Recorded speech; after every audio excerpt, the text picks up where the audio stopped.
이제 계시록 12장은 영과 그의 사자가 미가엘과 그의 사자와 전투에서 하늘에서 땅으로 쫓겨나잖아요. 그래서 영이 쫓겨나요. 그래서 마지막 절 17절에는 쫓겨나 이게 미가엘과 그의 사자들에게 이제 이렇게 쫓김을 받아가지고 어디에 영이 서 있느냐 그러면은 어디에 서 있죠? 바다 모래 위에 서 있어요.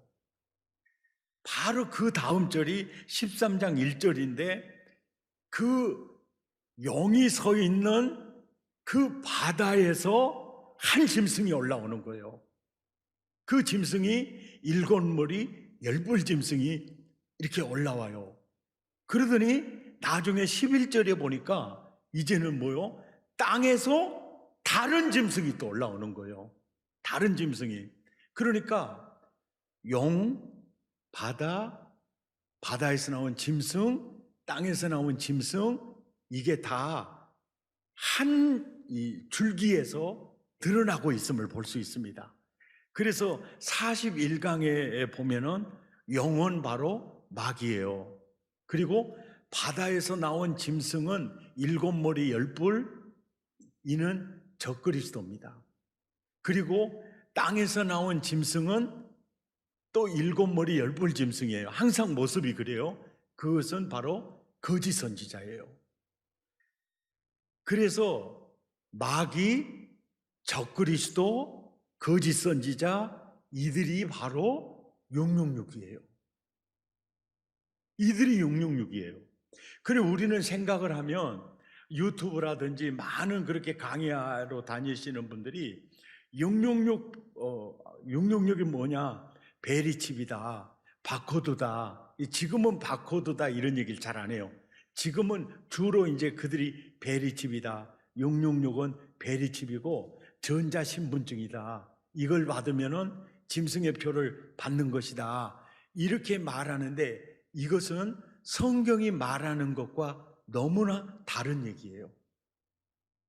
너무나 다른 얘기예요. 너무나 다른 얘기. 자 보세요.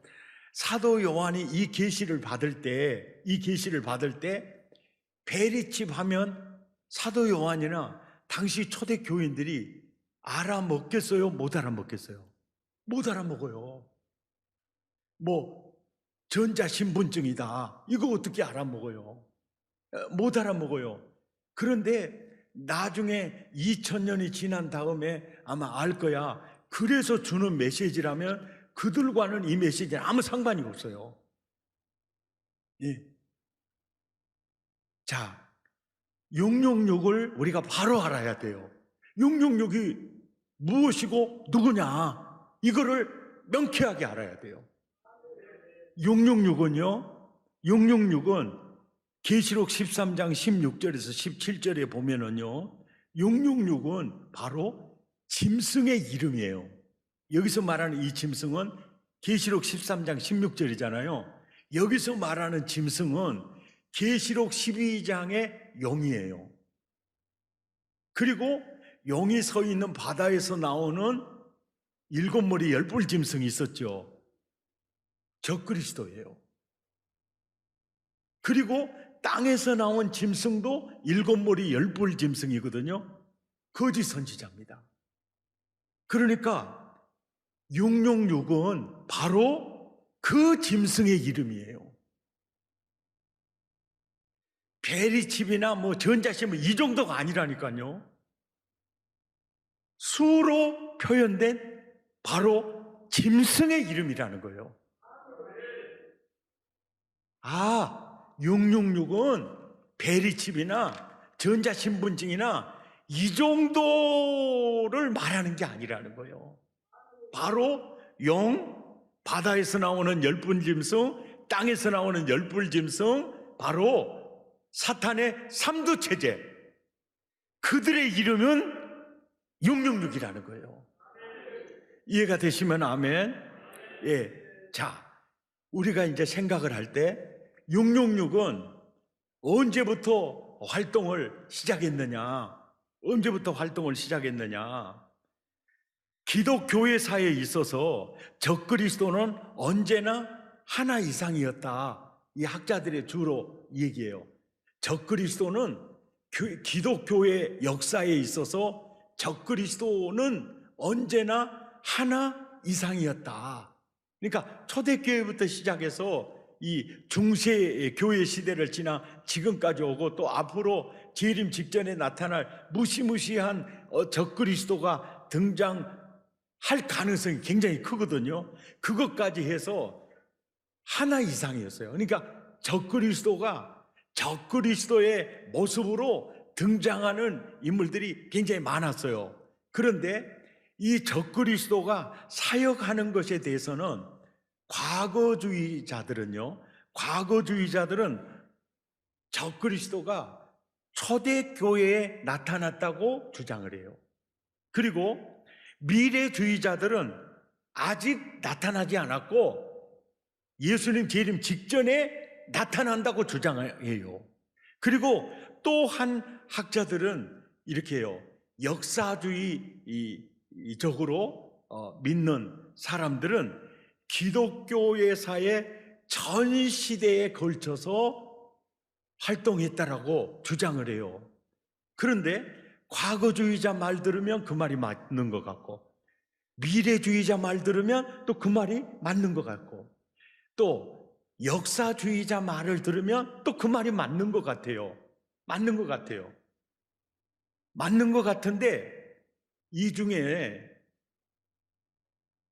과거주의자도 미래주의자도 역사주의자도 이들의 주장을 들으면 맞는 것 같은데, 자, 지금부터는 성경이 어떻게 말씀하고 계시는가를 한번 같이 살펴봅시다.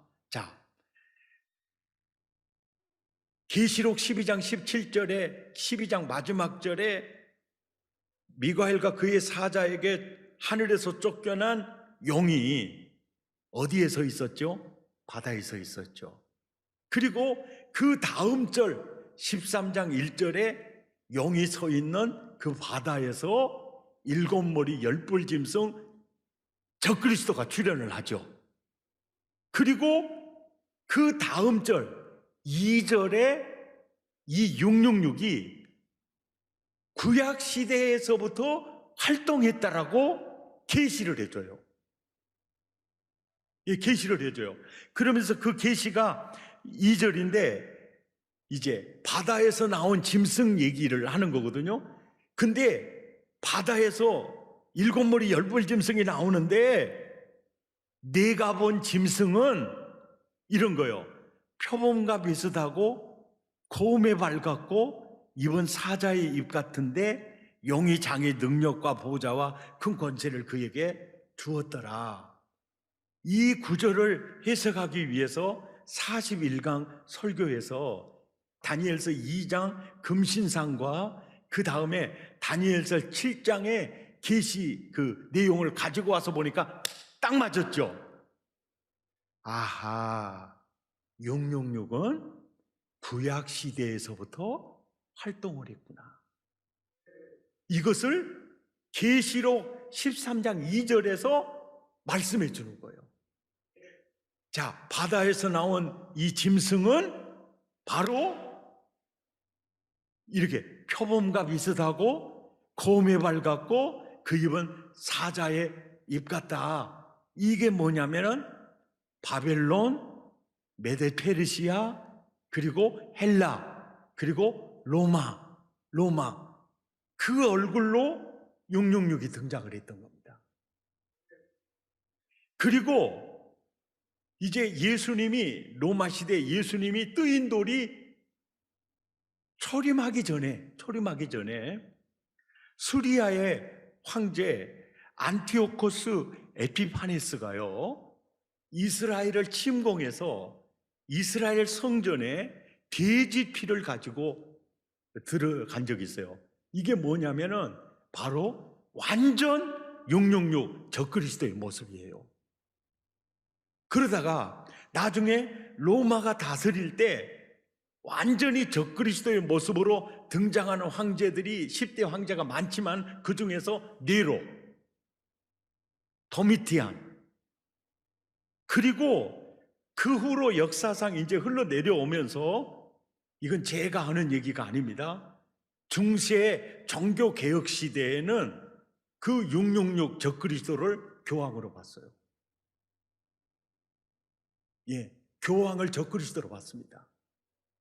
왜냐하면 당시 교황의 명령에 의해서 개신교도 약 1억 정도가 살해당합니다. 그래서 안 죽으려고 다 개신교인들이 도망간 곳이 북유럽이에요. 북유럽. 그 산악지 알프스. 근데 그들이 경제지수가 제일 높아지는, 지금으로 보면.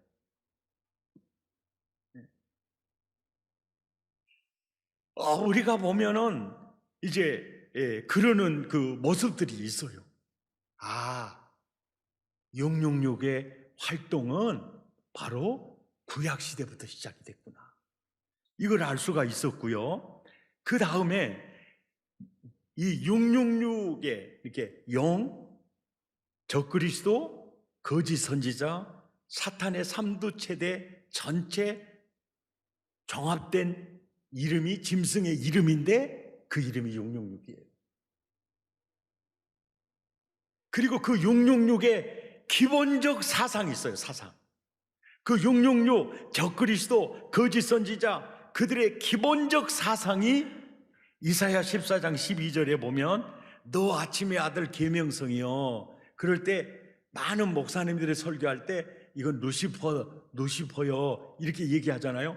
이 루시퍼는 계명성을 라틴어로 표현할 때 루시퍼예요. 루시퍼, 이 계명성을 라틴어로 표시할 때. 그런데 이 마귀, 용의 아주 중심 사상이 적그리스도의 사상이에요. 그리고 거짓 선지자의 이 사상입니다. 이 기본 사상이 바로 용을 닮고 적그리스도를 닮아요. 이 사상인데 이 사상이 13절에 보니까 이 기본적 사상이요, 하늘에 올라 하나님의 뭇별 위에 내 자리를 놓치리라 그래요. 666의 기본적 토양은 내 자리를 높이리라 그래요. 높이리라. 여기에서 교주 적그리스도예요. 그리고 국민이 나라의 주인이고 나는 국민을 섬기는 공복이다. 이 세종대왕의 철학이잖아요. 이런 철학이 아니라 짐이 국간이라, 짐이 국간이라, 이 나라 내 나라야. 이건 100% 적그리스도입니다. 100% 적그리스도예요. 그러니까 이 적그리스도는 정치 권력자에게도 있고요. 그 다음에 종교 속에도 있어요. 그러니까 666의 이 폭이 굉장히 넓습니다. 666, 용, 적그리스도, 거짓 선지자, 사탄의 삼두체제를, 그 그룹 전체를 통칭한 이름이 666이에요. 베리칩이나 전자신분증 정도가 아니에요. 그 그룹 전체를 666이라고 하는 거예요. 내가 그런 게 아니고 계시록을 문법적으로 살펴보니까 계시록이 그렇게 말하고 있더라고 말이죠. 아멘. 그리고 14절에 보면은요, 이게 666의 기본 사상, 용의 마귀의 기본 사상입니다. 가장 높은 구름에 올라 보세요. 지극히 높은 이와 같아지리라. 이게 용의 사상이에요. 666의 사상이에요. 그리고 이 666이 인간 역사 가운데 가장 최초로 활동했던 그 순간이 창세기 3장 5절이에요. 그 3장 5절에 뱀이 아담과 하와에게 나타나서 짐승의 표를 팔려고 오는 겁니다. 와서 딱 그 중심 사상이 나타나요. 너도 하나님과 같이 될 수 있어, 이렇게 나오는 거예요. 네가 하나님이 될 수 있어. 이때부터 666이 활동하기를 시작했던 겁니다. 이해가 되십니까?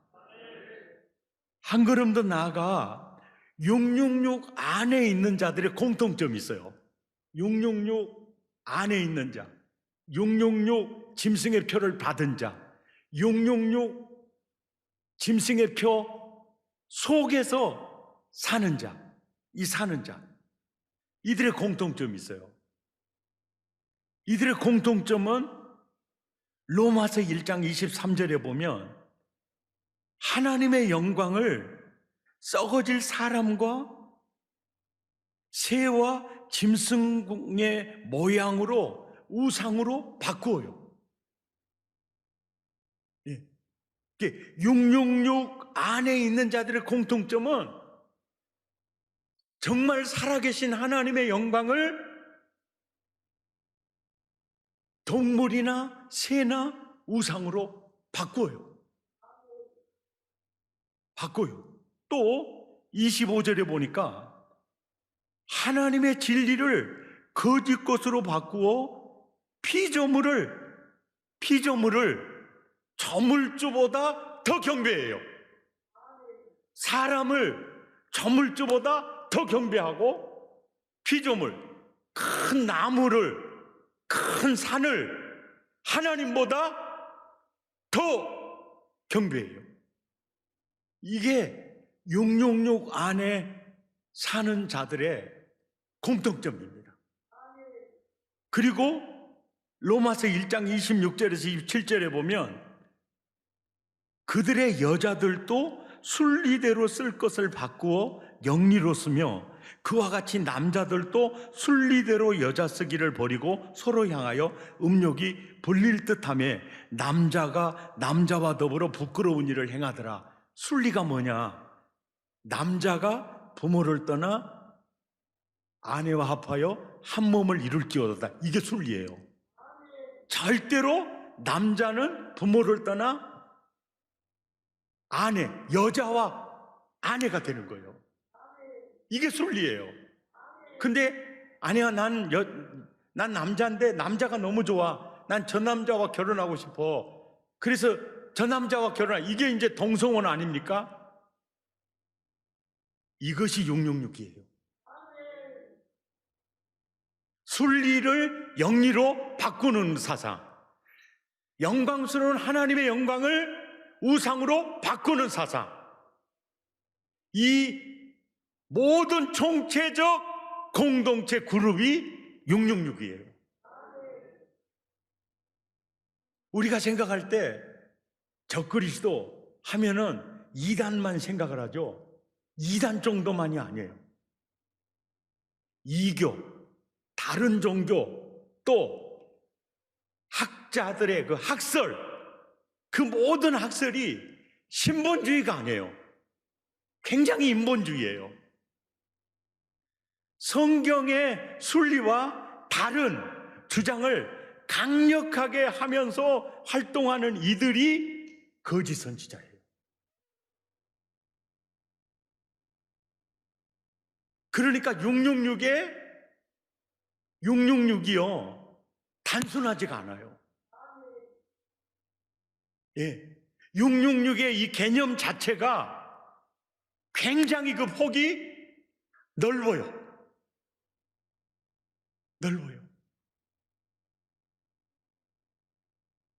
그리고 로마서 1장 28절에 보면은 666 안에 있는 자들의 공통점인데요. 이건 아주 보편화되어 있는 공통점인데 이게 뭐냐면 666 안에 사는 사람들은요. 그들의 마음에 하나님 두기를 싫어해요.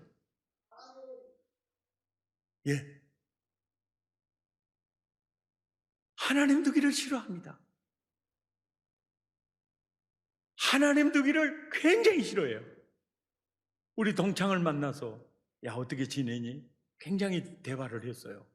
그래서 대화가 무르익어서 야 너 예수 믿어야 돼. 너 하나님 섬겨야 돼. 그러면 안색이 확 바뀌죠. 왜요? 그 마음에 하나님 두기가 너무 싫은 거예요. 보세요.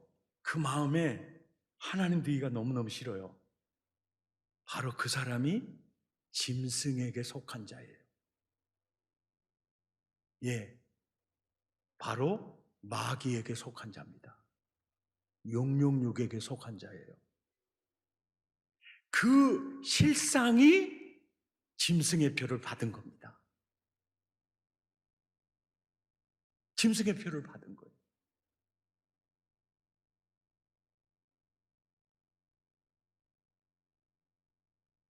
요한 당시에 이마에나 오른손에 짐승의 표를 받지 마라. 짐승의 표를 받지 마라. 이 말은 무슨 얘기냐면 용의 표를 받지 마라. 바다에서 나오는 적그리스도의 표를 받지 마라. 땅에서 나오는 거짓 선지자의 표를 받지 마라. 이런 얘기예요. 표를 받지 마라. 요한이 2000년 전에 요한계시록을 쓸 당시의 문화 속에서 이마나 오른손에 표를 찍거나 받는 주로 사람들이 누구냐면은 노비였어요. 아무개 집에 넌 노비야. 우리나라에서도 노비들에게 그 인장을 찍었지 않습니까? 이게 불도장을 찍었다고. 이걸 보면 아무개 집에 속한 노비구나. 이 뜻이에요. 그리고 또 요한이 이 글을 쓸 당시에 주로 많은 사람들이 이마에 표를 받고 오른손에 표를 받았던 주로 사람들이 누구냐면은 신전지기들이었어요. 나는 이 신에 속한 자다라는 뜻이에요. 그 속한 자다 이 뜻이에요. 그래서 계시록 13장에서 짐승의 표 받으면 안 된다. 짐승의 표 받으면 안 된다. 그 666은 그 짐승의 이름이고 그 짐승의 수다. 너는 그거를 절대로 받으면 안 된다. 이거를 이제 강조하면서 이제 사람들이 오해할까 봐 이마에나 오른손에 짐승의 표 이렇게 헷갈려서 또 어떤 사람은 베리칩이니까 이거 절대 사면 안 돼. 이런 일들이 또 잔뜩 나타날 가능성이 많이 있으니까 계시록 14장 1절에 딱 그러잖아요. 야, 네 이마에 예수의 이름이 있잖아. 네 이마에 하나님의 이름이 있잖아. 이 얘기를 하잖아요. 그러니까 이 편지를 주는 게 뭐냐면 야, 예수의 이름이 이마에 있는 네가 짐승의 표를 받으면 되겠니? 그 뜻이에요. 이게 무슨 얘기요? 야, 네 이름이 네 이마에 있잖아. 하나님의 이름이 쓴 것이 너희에 있다. 근데 그 수가 구원받은 총수 14만 4천이더라. 그러니까 표를 받는다, 표를 찍는다, 이 개념은 바로 소속이에요. 예, 나는 짐승의 사람이 되겠습니다. 이걸 받아들이는 거예요. 예. 그러니까 이 편지를 통해서 매매도 못하지요. 666, 적그리스도, 거짓 선지자, 이걸 뭐 정치 권력을 통해서 막 배도하도록 예수의 이름을, 예수님 그 믿음에서 떠나가도록 지금 사도 요한이 이 계시를 쓸 때가 바로 언제냐? 그리스도 안에 있는 자들을 자꾸 영과 적그리스도와 거짓 선지자들이 권력을 통해서 막 매매도 막 못하게 하고 그러면서 막 짐승의 박이 되게 하면서 그들의 요구하는 게 뭐냐면 야, 짐승의 표를 사면 돼. 그게 무슨 얘기예요? 너도 우리처럼 666의 사람이 되면 되는 거야. 그런 상황에 666, 너 짐승에게 속하면 안 된다. 끝까지 믿음 지켜야 한다. 이 내용이 계시록 메시지라는